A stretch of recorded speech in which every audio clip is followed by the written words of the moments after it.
My name's Chris, and today I'm going to be showing you how to play the open C major chord.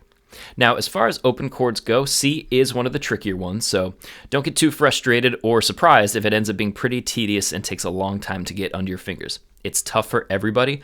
As long as you put the practice in, you will get it eventually. So, with that dire warning out of the way, let's get to learn how to play it. Alright, so the C major chord is a 5-string chord. The only string that we're not going to hit as part of this chord is the low E string.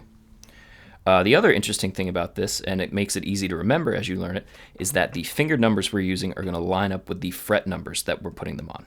So, our third finger is going to go on the 3rd fret of our A string to kick things off. Our second finger on the 2nd fret of the D string. We're going to leave the G string open, so no fingers on that. And then we're going to put our first finger on the 1st fret of the B string. Lastly, we're going to let that high E string ring out open as well. You should get this sound. So a lot of people find the C major one of the more frustrating chords to learn, and that's understandable. There's a lot going on here. The first thing I recommend that you try to start doing is actually try to lean your fingers over towards the headstock. Do you notice how I don't have them sticking out like that?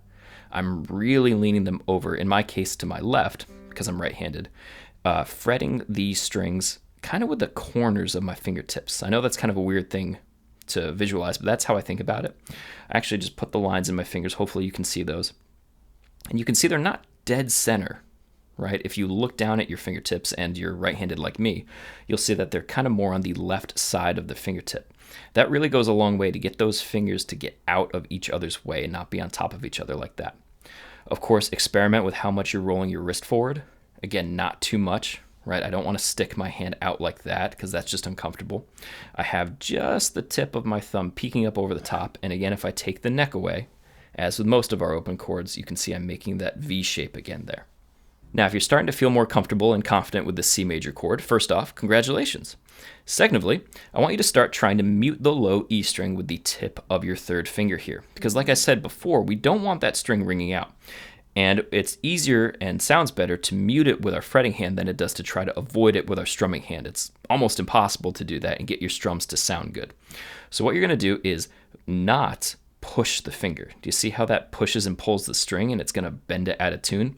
Instead, to work on this, lift that 3rd finger up and then place it closer to the low E string.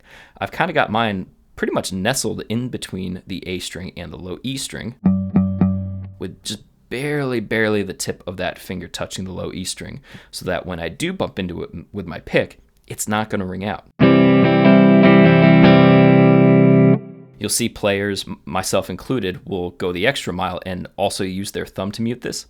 If you're a beginner, I don't want you to go for this. It's going to make things so much more difficult to actually get your fingers to where they need to go. Add that in later after your hand is a little bit more well adjusted to actually holding onto the guitar neck. So that's the C chord. Like I said in the intro, it is fairly difficult for most people learning how to play it. So if you find that you're really just kind of banging your head against the wall trying to get this under the fingers, I do recommend maybe swapping it out and learning a different open chord or cycling through a couple or a few different ones as you learn. You might find that after you come back to it, the skills you learn and the strength you develop from learning something else helps you learn this C chord, right? Because no matter what we're doing, we're still learning how to play guitar and we're still learning how to play our open chords. So good luck, and I'll see you later.